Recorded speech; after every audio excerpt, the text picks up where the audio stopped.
Oke, di video kali ini saya ingin memberikan review match untuk pertandingan dari Derby Jawa Timur lagi antara Persebaya Surabaya dengan Persik Kediri, di mana Persebaya Surabaya kembali lagi melanjutkan tren positifnya setelah mengalahkan Persik Kediri dengan skor 4-1.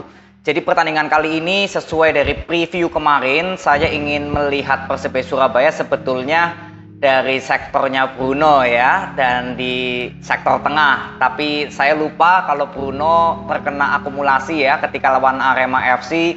Jadi di sini Bruno nggak bisa bermain. Tapi saya terima kasih untuk kalian yang sudah memberitahu saya ya di kolom komentar kemarin, ada yang kasih tahu.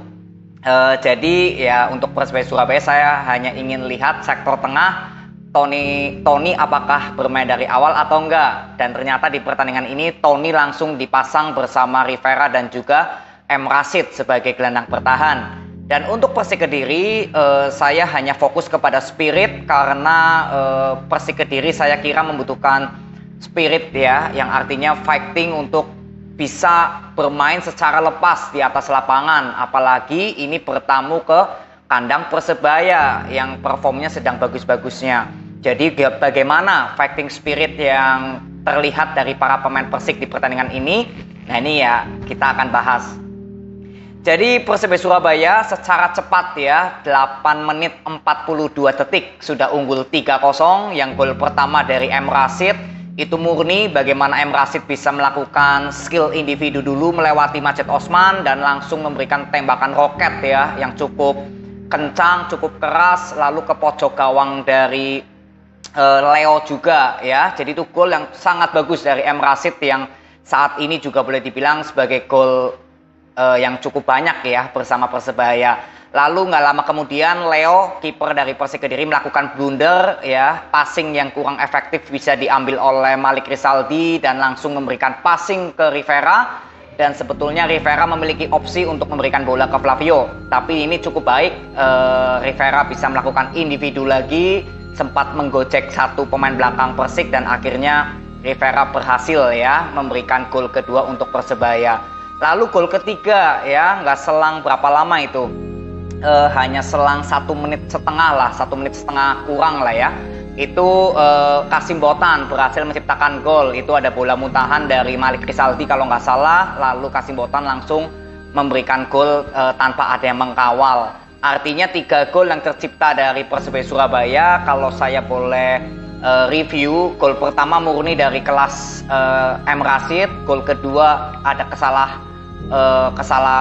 blunder lah ya dari kiper Persik Kediri Leo. Lalu gol ketiga itu juga murni kecerdikan dari asisnya siapa ya, itu Kasim Botan sebelum ditendang Malik Rizaldi, apakah Rivera ya kalau nggak salah, itu yang memberikan passing terobosan bisa melalui sela-sela ya dua pemain belakang Persik, tapi masih bisa ketepis Leo dan Kasim Botan langsung menyambar. Jadi kalau boleh dibilang dari 3 gol ini ya yang ada kesalahan dari pemain belakang Persik ya gol kedua ya dari Rivera ya, sedangkan Persik Kediri akhirnya bisa memperkecil kedudukan melalui golnya Vergonzi. Itu proses golnya persis seperti pada saat Persik Kediri lawan Madura United ya. Jadi nggak melalui skema permainan tapi melalui servis bola mati dan terjadi kemelut di depan gawang Hernando Ari, dan di sini Vergonzi sempat dicek VAR tapi kalau saya lihat memang terkena badan samping ya. Jadi itu gol yang disahkan oleh wasit.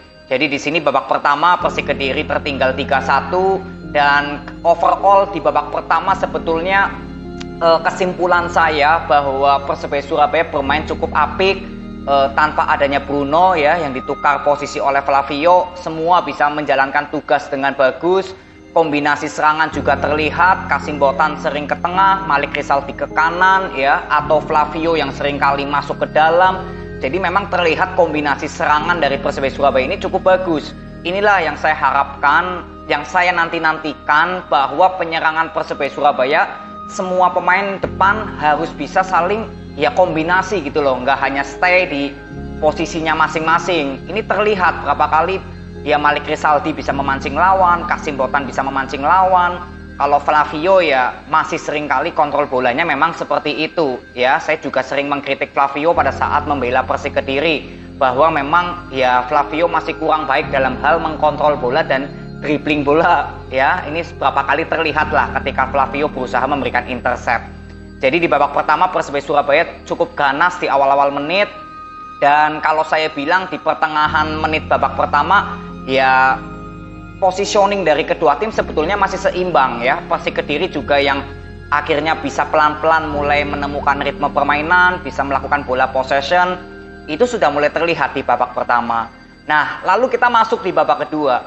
Di babak kedua, di sini Abioso main ya, menggantikan Fafaya Gallo, lalu Brandon masuk menggantikan Kanavi, Nuri Fasya masuk menggantikan Rohichan, lalu ada Yusuf Maelana ya menggantikan Dede Safari. Artinya di sini Persik Kediri lebih fokus ke pertahanan dan lebih fokus untuk penyerangan juga, karena di satu sisi serangan balik Persebaya Surabaya memang cukup bagus ya. Jadi di sini Rospide memakai formasi ya mungkin 3-5-2 lah seperti itu, atau 3-5-1-1 ya. Dan menurut saya formasi seperti ini cukup efisien dan efektif, karena Persik Kediri kalau boleh dibilang di babak kedua itu hampir menguasai jalannya pertandingan.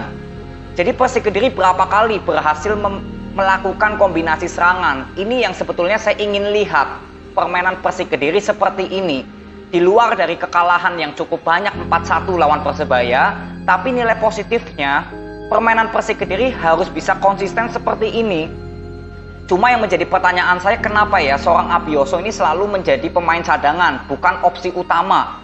Padahal jelas-jelas Fregonzi berapa kali ditaruh di pemain sayap nggak terlalu terlihat maksimal.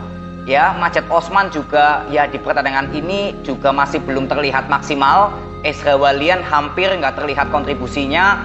Ya, saya bilang Abioso menjadi berubah. Lalu Bayu Otto juga masuk, sektor tengah Persik Kediri makin kuat. Dan di sini Persebaya Surabaya kalau saya bilang ketika sudah terlihat Persik Kediri melakukan penyerangan bertubi-tubi, akhirnya Gilson main. Artinya kalau Gilson main, Coach Munster hanya mengandalkan serangan balik. Karena Gilson dan juga M. Rashid sebetulnya posisinya ini ya sama ya, gelandang bertahan. Tapi ya memang kalau secara kualitas ya, kalau saya lihat ya memang M. Rashid masih lebih baik daripada Gilson dalam hal bertahan. Karena berapa kali sektor tengah Persebaya Surabaya ini sempat ya banyaklah memberikan peluang untuk pemain Persik Kediri melakukan shoot tanpa ada yang mengkawal. Jadi sebetulnya dari sektor pertahanan Persebaya, walaupun hanya kemasukan 1 gol ya di babak pertama, tapi di babak kedua sebetulnya masih banyak celah yang bisa dimanfaatkan oleh para pemain Persik.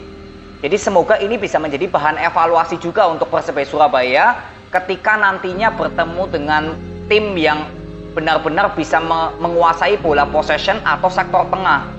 Ya, dan di sini ketika Persik Kediri terus melakukan penyerangan dan memang sudah terlihat berapa kali serangan balik Persebaya ini ya cukup berbahaya. Hanya saja memang berapa kali sempat siapa ya, kalau nggak salah Kiko ya. Kiko ini cukup bagus penampilannya. Itu berapa kali bisa melakukan inilah seperti memutus serangan baliknya Persebaya. Ya, tapi ya memang bagaimanapun juga akhirnya ya Persebaya Surabaya berhasil memanfaatkan serangan balik melalui golnya Flavio ya. Itu dari sektor kanan. Ketika Kasim Botan cedera ya, ada Rizky Dwi dan Octavianus Fernando yang bermain. Ya memang serangan balik, pemain yang dimasukkan juga pemain yang memiliki kecepatan. Ya inilah akhirnya Persebaya Surabaya justru yang bisa menambahkan gol. Itu prosesnya serangan balik. Ya, jadi sebetulnya dalam pertandingan ini ya untuk Persebaya Surabaya saya bilang cukup bagus. Ya, ketika Persik Kediri bisa menguasai pertandingan di babak kedua, memang Coach Munster lebih memilih opsi bertahan tanpa seperti ingin memegang kendali permainan dengan melakukan bola possession. Tapi memang terlihat kalau passing-passing long ball ini lebih banyak tercipta ketika Persik Kediri di babak kedua lebih menguasai. Jadi memang taktik dari Munster ini juga cukup bagus dan terbukti berhasil ya, karena serangan balik Persebaya Surabaya bisa menciptakan 1 gol melalui Flavio. Tapi mungkin pesan atau kesimpulan saya memang masih ada kelonggaran di sektor tengah antara Gilson dan Rashid.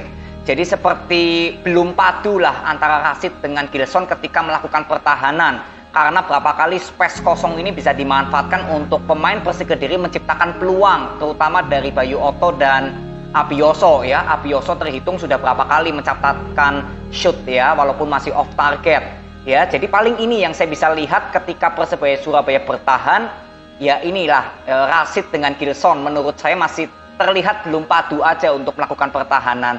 Sedangkan untuk Persik Kediri sebetulnya di pertandingan ini di babak kedua cukup bagus. Rospide juga akhirnya memainkan pemain-pemain yang menurut saya harusnya bisa ditaruh lebih awal lagi ya, atau menjadi starting line up seperti Abioso, Bayu Otto, karena kan Zevalente absen. Ya, tapi ini kembali lagi lah, itu pilihan Rospide ya. Tapi intinya di babak kedua Persik sudah bermain cukup bagus, dan ini saya berharap Persik Kediri bisa tampil seperti ini untuk pertandingan besok. Ya, Persik Kediri akan bertemu Arema FC. Nah, ini Arema FC juga sedang cukup bagus ini ya. Jadi Persik Kediri semoga bisa bermain seperti ini di babak kedua. Lalu bagaimana untuk Rospide?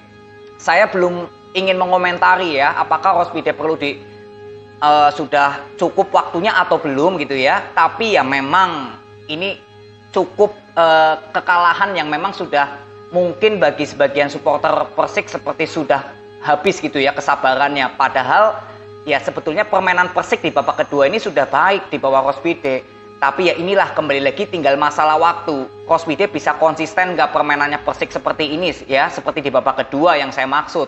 Ini kita akan lihat. Jadi penentuan Rospide tetap stay atau out dari Persik Kediri, saya bilang ini tergantung